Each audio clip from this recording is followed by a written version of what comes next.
Hello teachers and student, welcome to our YouTube channel AS exam. आज हम part 5 ईदगाह देखने वाले हैं। तो यह पार्ट काफ़ी बड़ा है और इसके प्रश्न उत्तर को हल करने में भी हमें ज़्यादा समय लगेगा थोड़ा सा, तो इसलिए आप वीडियो को अंत तक ज़रूर देखें। तो इस पार्ट में जो शब्द आ रहे हैं जैसे बार बार, अच्छी अच्छी और भी आगे हैं जैसे थोड़ी थोड़ी, धीरे धीरे, एक एक, तो ये सब पुनरुक्त शब्द हैं। इनके नीचे मैंने लाइन खींच रखी है क्योंकि आगे प्रश्न आएगा कि पाठ में आए पुनरुक्त शब्दों को लिखिए, तब आपको ये लिखना है। अब चलते हैं हम बोध प्रश्न पर सीधा।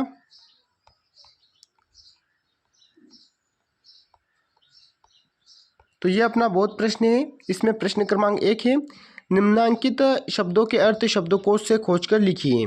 तो इसमें मनोहर का आ जाएगा मन को हरने वाला, सुहावना का आ जाएगा सुखद, कटोचना का आ जाएगा बुरा लगना, विपन्नता का आ जाएगा गरीबी, मशक का आ जाएगा पानी भरने का साधन, सजदा का आ जाएगा नतमस्तक या प्रणाम, उपेक्षा का आ जाएगा निरादर, चेतना का आ जाएगा सजीव, बिरादरी का आ जाएगा जाति, बेसमझ का आ जाएगा मूर्ख, प्रदीप्त का आ जाएगा जलता हुआ, पृथक का आ जाएगा अलग, प्रगल्भ का आ जाएगा चतुर, जब्त का आ जाएगा कब्जा, नियामत का आ जाएगा धन, बिरादरी का आ जाएगा जाति, बेसमझ का आ जाएगा नासमझ या फिर नादान, सजदा का आ जाएगा प्रणाम और उपेक्षा का आ जाएगा तिरस्कार। तो इन सभी शब्दों के अर्थ आपको लिख लेना है। अब चलते हैं अगले प्रश्न पर। प्रश्न क्रमांक 2 है, निम्नलिखित प्रश्नों के उत्तर लिखिए। तो हमारा यहाँ पर पहला प्रश्न है क वाला, बच्चों को ईदगाह जाने की जल्दी क्यों पड़ी थी? तो इसका उत्तर देखते हैं। तो क वाले का उत्तर है, बहुत दिनों के बाद ईद आई थी इसलिए बच्चों को ईदगाह जाने की जल्दी थी।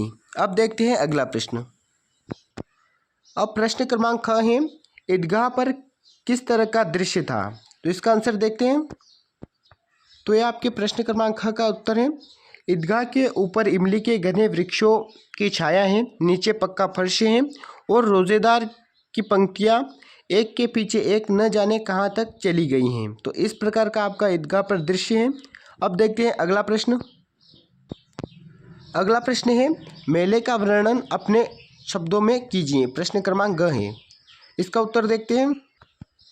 तो प्रश्न क्रमांक घ का आंसर है, मेले में तरह तरह की दुकानों की कतार लगी हुई थी।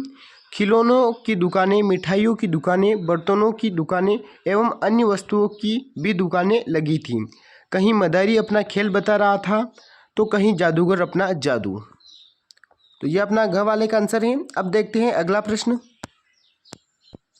अगला प्रश्न है, ईदगाह में कौन कौन सी दुकानें सजी थीं?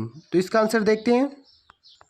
प्रश्न क्रमांक घ वाले का आंसर हो जाएगा, ईदगाह में बर्तनों की, खिलौने की, मिठाइयों की, कपड़ों की, गुब्बारों की एवं अन्य तमाम तरह की दुकानें सजी हुई थी।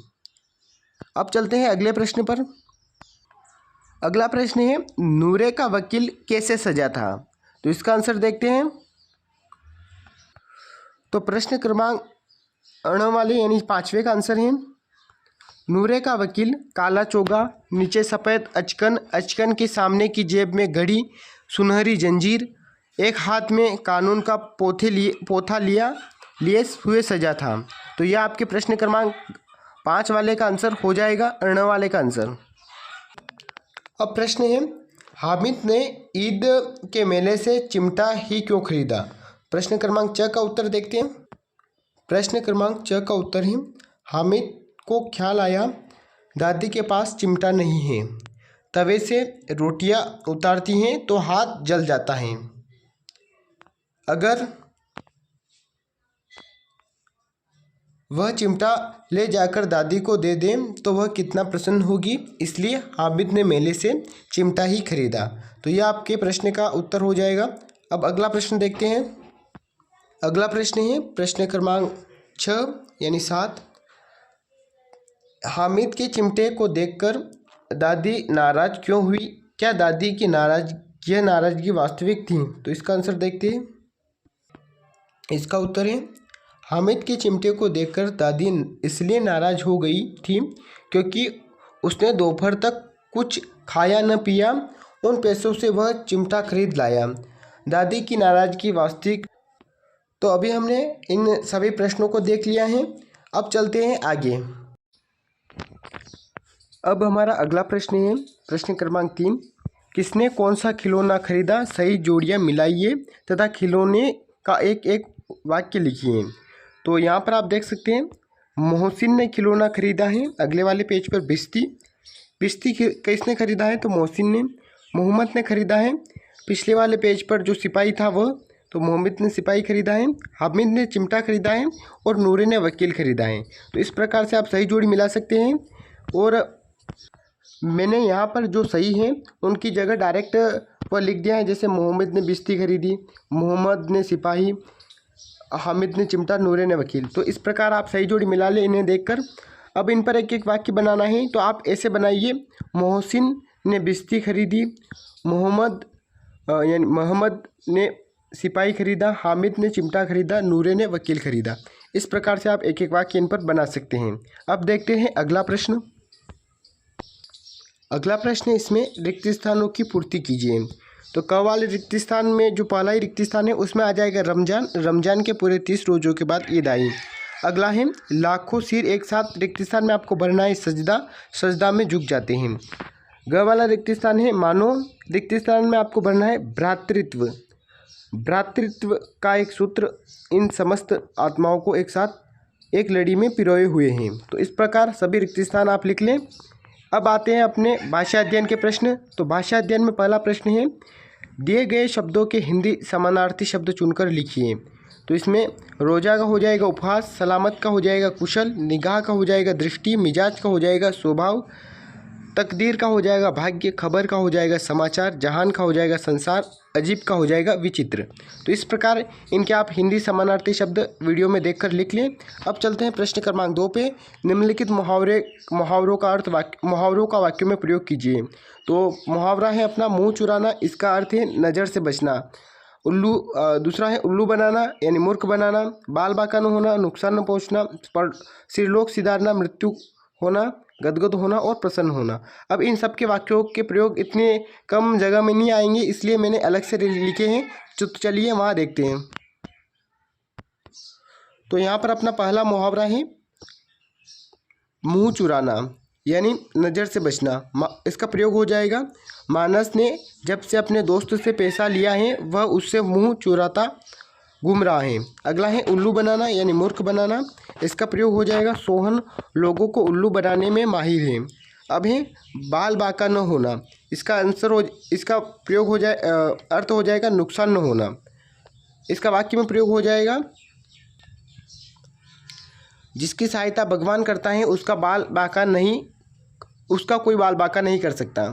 अगला है सुरलोक सिधारना यानी मृत्यु होना। साक्षी की दादी सुरलोक सिधार गई, इसका प्रयोग हो जाएगा। अब है गदगद होना यानी प्रसन्न होना। अपने पुत्र को पुरस्कार मिलते देख माता पिता खुशी से गदगद हो गए। तो ये इसका वाक्य में प्रयोग हो जाएगा। अब चलते हैं अगले प्रश्नों पर। अगला प्रश्न है अपना प्रश्न क्रमांक 3। उदाहरण के अनुसार दिए गए शब्दों के बहुवचन बनाइए। जैसे खिलौना है तो खिलौने, खिलौनों। तो औरत का आ जाएगा औरतें, औरतों। लड़का का आ जाएगा लड़के, लड़कों। पैसा का आ जाएगा पैसे, पैसों। तो इस प्रकार आपको इनको बहुवचन बनाना है जो आप वीडियो में से लिख सकते हैं।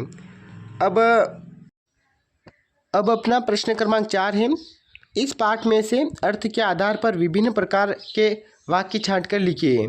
तो इस पाठ में से मैंने अर्थ के आधार पर जो 8 प्रकार के वाक्य होते हैं वह छांट कर लिख लिए हैं। तो चलिए इसका उत्तर देखते हैं। तो यहाँ पर पहला विधानवाचक वाक्य आ जाएगा। इसमें जो वाक्य आ जाएगा अपना पाठ में से अमीना अपनी कोठरी में बैठी रो रही है। अगला है निषेधवाचक वाक्य।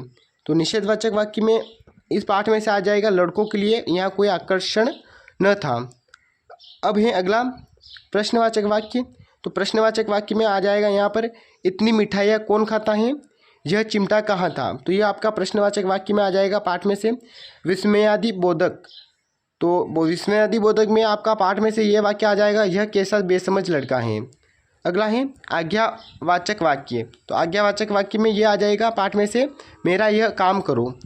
अगला है इच्छाबोधक वाक्य। तो इच्छाबोधक वाक्य में दामन फैलाकर अमीना हामिद को दुआएं देती हैं। जो आशीर्वाद देने का भाव है वो इच्छावाचक वाक्य में आएगा और पाठ में यह वाक्य आपका इच्छावाचक वाक्य में आ जाएगा।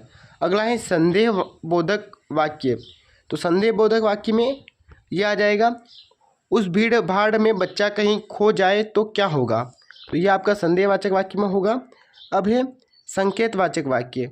यह अंतिम प्रकार है, शल्य क्रिया असफल हुई तब उसकी दूसरी टांग भी तोड़ दी जाती हैं। तो एक क्रिया के ऊपर दूसरी क्रिया निर्भर रहती है उसमें, तो यह आपका संकेतवाचक वाक्य का उदाहरण है। इस प्रकार हमने 8 वाक्यों के उदाहरण जो पाठ में दे रखे थे, जो पाठ में वाक्य थे, उनसे छाट छाट कर लिखे हैं।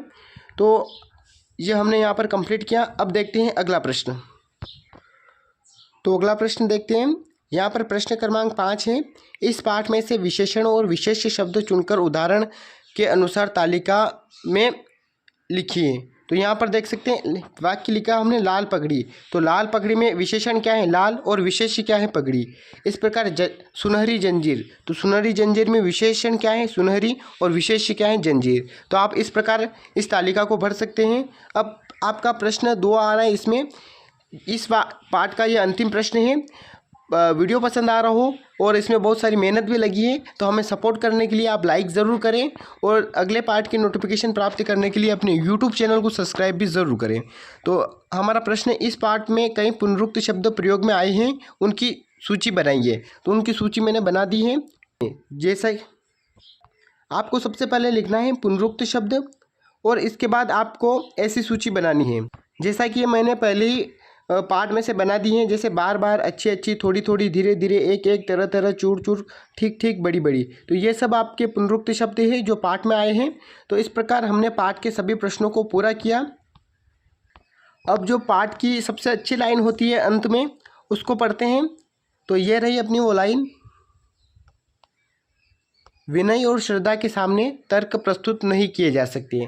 तो ये बहुत ही सुंदर लाइन है, आप इन्हें पढ़ें और वीडियो को लाइक करें और अगले पार्ट की नोटिफिकेशन प्राप्त करने के लिए अपने यूट्यूब चैनल को